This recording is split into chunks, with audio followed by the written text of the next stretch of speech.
की सूरत में देखते हैं कि ये रेस्पिरेशन का प्रोसेस कंप्लीट होता कैसे। सबसे पहले ये ग्लूकोज जो 6 कार्बन कंपाउंड है, कह लें फोटोसिंथेसिस के नतीजे में बनने वाला जो एक एनर्जी रिच कंपाउंड है ग्लूकोज, ये स्टेप बाय स्टेप मुख्तलिफ सीरीज ऑफ रिएक्शन के नतीजे में ये ब्रेक डाउन होता है और उससे एक 3 कार्बन कंपाउंड पायरुवेट या पायरुविक एसिड बनता है। ये ग्लूकोज एक 6 कार्बन कंपाउंड है जो कि 3 कार्बन कंपाउंड 2 पायरुवेट के मॉलिक्यूल्स में ब्रेक डाउन हो जाता है। इस सीरीज ऑफ रिएक्शन को हम ग्लाइकोलाइसिस कहते हैं, जिसके लिए किसी भी स्पेसिफिक मेम्ब्रेन बाउंड ऑर्गेनल की ज़रूरत नहीं होती।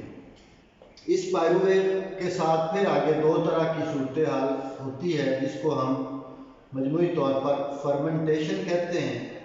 इसी की मुनासबत से हम कहेंगे कि ये एरोबिक या एनारोबिक होता है। अगर ऑक्सीजन अवेलेबल है तो इससे ये पायरुवेट से फिर आगे ये ऑक्सीजन की मौजूदगी में ये एटीपी की फॉर्मेशन होती है और ये जो है एनर्जी यील्डिंग एक प्रोसेस डेवलप होता है। जबकि जो फर्मेंटेशन या एनारोबिक रेस्पिरेशन हो, ये फर्मेंटेशन की ही आगे फिर 2 टाइप्स हैं। एक के नतीजे में ये in the absence of oxygen जो काम हो रहा है, जिसको हम फर्मेंटेशन कहेंगे, उसके नतीजे में या तो लैक्टिक एसिड बनेगा और दूसरी सूरत है कि इसके नतीजे में इथानॉल या अल्कोहल की फॉर्मेशन होती है। इसको हम फर्मेंटेशन कह देते हैं। ये प्रोसेस ऑक्सीजन के बगैर होता है।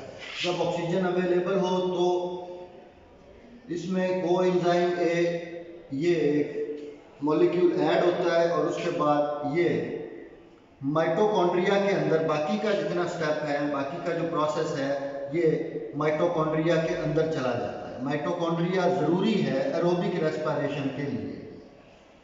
ये वाला हिस्सा जो था ये एनारोबिक, और ये वाला जो प्रोसेस है ये in the presence of oxygen होगा, इसे हम एरोबिक कहते हैं। अब इसको क्रेब्स साइकिल कहते हैं।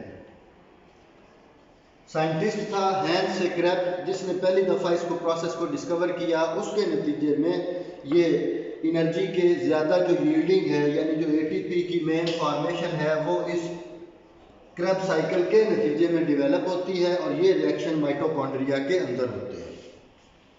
हमारा आज का था पहला प्रोसेस, ये ग्लाइकोलाइसिस को हमने देखना है कि ग्लाइकोलाइसिस कैसे होती है।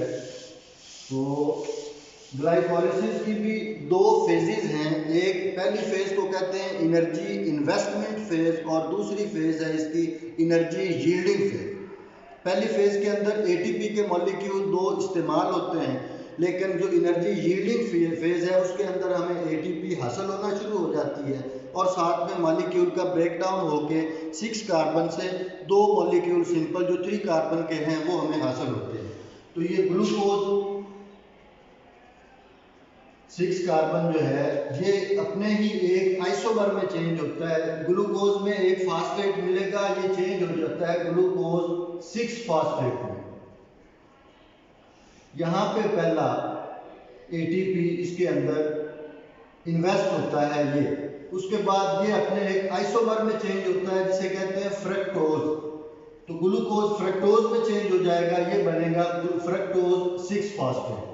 इसके बाद फिर एक और एटीपी का मॉलिक्यूल इसके अंदर ऐड होता है और ये फ्रक्टोज 1,6 बिसफॉस्फेट में तब्दील हो जाता है। यानी एक फॉस्फेट फर्स्ट पोजीशन पे फ्रक्टोज के और एक फॉस्फेट 6th पोजीशन पे लगता है और इस तरीके से ये 2 फॉस्फेट रखने वाला फ्रक्टोज या फ्रक्टोज 1,6 डाइफॉस्फेट या बिसफॉस्फेट, ये यहाँ तक हमारी ये कहलाती है एनर्जी इन्वेस्टमेंट फेज,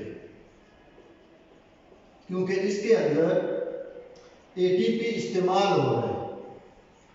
जबकि इसके बाद के जितने रिएक्शंस हैं ये आगे 2 आइसोमर्स में चेंज हो जाता है। एक है जिसे हम डाईहाइड्रोक्सी एसीटोन फास्फेट कहते हैं, DHAPB से कहते हैं, जबकि जो दूसरा है उसे कहते हैं ग्लिसरैल्डिहाइड 3 फास्फेट G3P। ये ग्लिसरैल्डिहाइड 3 फास्फेट फिर एक मजीद एटीपी के साथ 1 3-बिसफॉस्फोग्लिसरेट में तब्दील हो जाता है। उसके बाद ये 3-फॉस्फोग्लिसरिक एसिड में, ये हर स्टेप पे अलग अलग एंजाइम इस्तेमाल हो रहे हैं। उनकी डिटेल हम बाद में देख लेंगे जब आप लोग आएंगे क्लासेस में, तो उस वक्त हम मज़ीद इसकी डिटेल, फिलहाल ये इंट्रोडक्शन इसको समझ लें। 3-फॉस्फोग्लिसरिक एसिड से 2-फॉस्फोग्लिसरिक एसिड, इसको हम PGA कह देते हैं शॉर्ट फॉर्म में। ये फिर एक और मॉलिक्यूल है, उसे कहते हैं फास्फोइनोल पायरुवेट, PEP, उसमें तब्दील हो जाता है और ये फास्फोइनोल पायरुवेट में या पायरुविक एसिड में तब्दील हो जाता है। ये 3 कार्बन एक कंपाउंड है। तो अल्टीमेटली इसका अगर हम एक इसको वैसे देखें तो generally 6 carbon compound break down होके 3 कार्बन कंपाउंड्स में हमारे पास हासिल हो गया। अगर हम इसको भी ग्लिसरैल्डिहाइड 3-फॉस्फेट ही समझें, ये दोनों एक दूसरे के आइसोमर हैं, एक दूसरे में इंटरचेंजेबल हैं, लिहाजा हमारे पास ये 3 कार्बन के compound at the end of glycolysis हासिल होंगे। नेक्स्ट जो स्टेप है वो इस पायरुवेट के साथ, ये वाला सारे का सारा रिएक्शन ये साइटोप्लाज्म के अंदर हो रहा है। इसके लिए किसी ऑक्सीजन की जरूरत नहीं है, ये एक जनरल रिएक्शन है and it is the ancient reaction as compare to aerobic और एनारोबिक रेस्पिरेशन। यानी ये रिएक्शन पहले से हो रहा है, उसके बाद जैसे जैसे हमारे इस इन्वायरमेंट के अंदर एवोल्यूशन के नतीजे में ऑक्सीजन की कंसंट्रेशन बढ़ती गई फोटोसिंथेसिस के एवोल्यूशन के ज़रिए, तो 2 टाइप्स बन गई। एक थी जिसको हम एरोबिक, जिनमें माइटोकॉन्ड्रिया के अंदर सारे रिएक्शंस होते हैं, और दूसरी है जिसको हम फर्मेंटेशन या एनारोबिक कहते हैं। अभी तक भी ऐसे इन्वायरमेंट हैं जहाँ पे ऑक्सीजन की कमी होती है, लिहाजा वहाँ पे भी एनर्जी यील्डिंग प्रोसेस है जिसमें लैक्टिक एसिड या इथानॉल बनते हैं, लेकिन एनर्जी की यील्डिंग कम होती है।